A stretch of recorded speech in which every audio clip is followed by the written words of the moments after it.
किसानों ने अपनी संसद सजाई तो दूसरी ओर किसानों की आवाज संसद के अंदर भी गूंजी। ये आवाज हंगामे में तब्दील हो गई और एक बार फिर संसद की कार्यवाही रोकनी पड़ गई। विपक्ष ने सरकार को घेरा तो सरकार ने एक बार फिर किसानों से बातचीत की बात दोहराई। ये इतिहास में पहली बार होगा कि किसानों की भी संसद लग रही है। किसान अपनी संसद में इस कानून को रद्द करेंगे। किसान किसी भी सूरत में वापसी नहीं करेगा। पूरा डिस्टर्ब करना माहौल का ये ठीक नहीं है। किसान आंदोलन का शोर संसद में गूंजा तो हंगामे में तब्दील हो गई संसद। स्पीकर चुप कराते रहे, विपक्ष हंगामा करता रहा। एक बार फिर कृषि मंत्री ने बातचीत के दरवाजे खुले होने की बात कही तो संसद के बाहर बैठे किसान कृषि कानून रद्द करने से कम में बातचीत के लिए तैयार नहीं है। निकलता नजर नहीं आ रहा। अभी सरकार ज्यादा सख्त है। इतनी ताकत भी जनता को नहीं देनी चाहिए किसी को।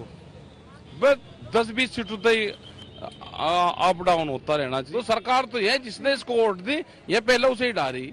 इनको चाहिए सस्ता अनाज, इनको चाहिए आधे रेट में फसल, इनको तो ये चाहिए। इस तरह के कानून ये बना रहे। जहां तक किसान यूनियन के आंदोलन का सवाल है, सरकार ने पूरी संवेदनशीलता के साथ उनसे चर्चा की है।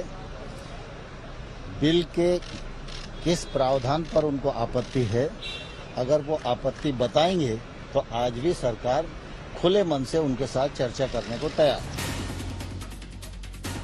राज्यसभा में कांग्रेस सांसद दीपेंद्र हुड्डा और कांग्रेस सांसद प्रताप सिंह बाजवा ने किसानों पर स्थगन प्रस्ताव का नोटिस दिया।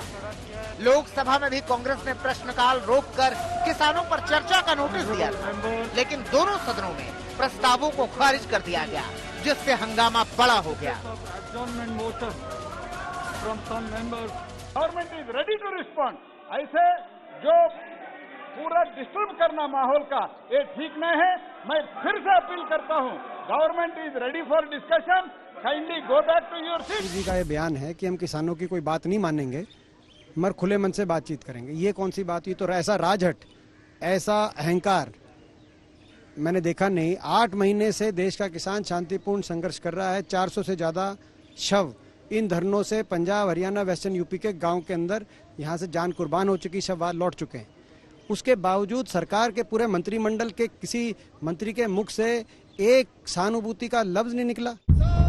कृषि कानूनों के खिलाफ जंतर मंतर पर जहां आज से किसान संसद शुरू हुई तो किसानों के समर्थन में विपक्षी सांसदों ने आवाज बुलंद की। संसद की कार्यवाही हंगामे की भेंट चढ़ गई तो सांसदों ने सदन के बाहर मोर्चा संभाला। गांधी जी की प्रतिमा के आगे प्रदर्शन कर रही कांग्रेस ने कृषि कानूनों को रद्द करने की मांग की। कांग्रेस के प्रदर्शन में राहुल गांधी भी शामिल हुए। हालांकि किसानों की संसद पर उन्होंने कोई बयान नहीं दिया। ये सरकार की अहंग की बात है। ये सरकार ये बर्बर तरीके से किसान आंदोलन को दमन करना चाहते हैं, किसान आंदोलन को पीड़न करना चाहते हैं। संसद के बाहर अकाली दल ने भी प्रदर्शन किया। वहीं कई गैर कांग्रेसी दलों ने भी किसानों की आवाज बुलंद की। 8 महीने से दिल्ली के बॉर्डर्स पे हमारे खेतीहर समाज के लोग बैठे हुए हैं। सरकार एकालाप करती है और उसको वार्तालाप का नाम देने की चेष्टा करती है। माई वे और हाईवे से ये सरकार चल रही है। कितनी जानें चली गई किसानों की। सर्दी से शुरू हुआ मामला लू के थपेड़े खाता हुआ अब मानसून तक बात आ पहुंची है। हम सिर्फ आपके माध्यम से इस सरकार को कहना चाहते हैं, आपके कान पर जू नहीं जब रेंगती है ना, तो आवाम बहुत बड़ा धमाका कर देती है, शब्दों का, आक्रोश का। सरकार 2 अलग अलग मोर्चों पर घिरी हुई नजर आ रही है। एक तरफ तो किसान जंतर मंतर पर आ चुके हैं, तो दूसरी तरफ कांग्रेस समेत पूरा विपक्ष किसानों के हक में और सरकार के खिलाफ लामबंद हो गए हैं। अशोक सिंघल, कमलजीत संधू और आनंद पटेल के साथ जितेंद्र बहादुर सिंह, दिल्ली आज तक।